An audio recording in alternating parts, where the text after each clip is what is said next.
Congressman, first I want to talk to you about the Farm Bill. A lot of attention is being paid to it here in the Heartland. What's your position on getting this passed by the end of the month? And there are some Republicans in Congress that say, let's wait till after the election. What are your thoughts on Well, that? I supported the drought relief, and I supported extending the existing Farm Bill for a year, but we didn't have that through the Senate. Look, we want to have a Farm Bill for sure, but we want to get it right. We have to remember that there's a lot of waste and a lot of fraud that needs to be dealt with in the food stamp area. Food stamps consume about 80% of the Farm Bill. And when you're not dealing with reforming the food stamp program, that makes it difficult to get the right kind of Farm Bill we need. We want a Farm Bill that works for farmers, that helps people protect against price fluctuations.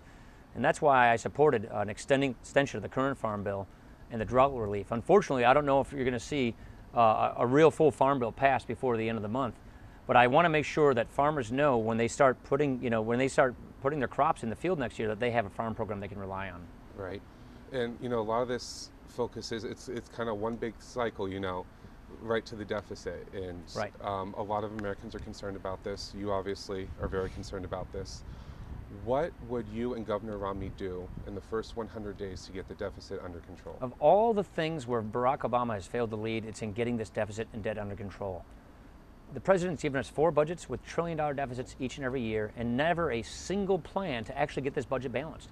Right away, we're calling for a 5% cut in non-security discretionary spending. That's the category of spending on government bureaucracies that has gone up so much under the Obama years.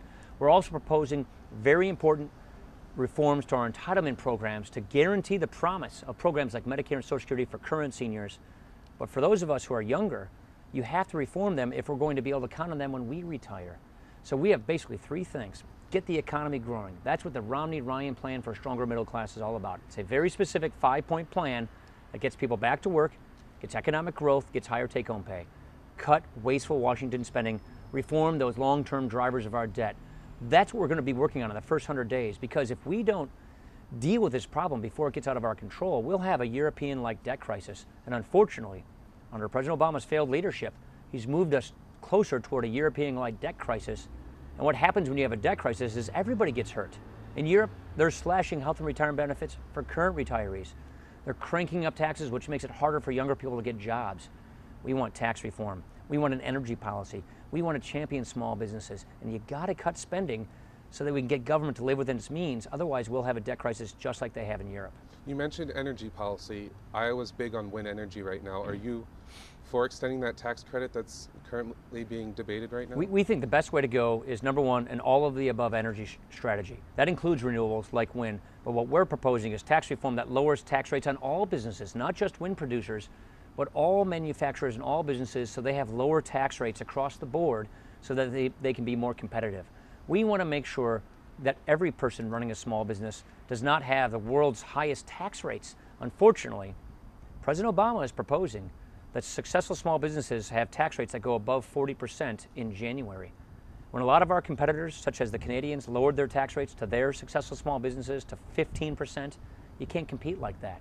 More to the point, President Obama is proposing all these tax increases, and they don't even pay for 1/5 of all of his proposed deficit spending.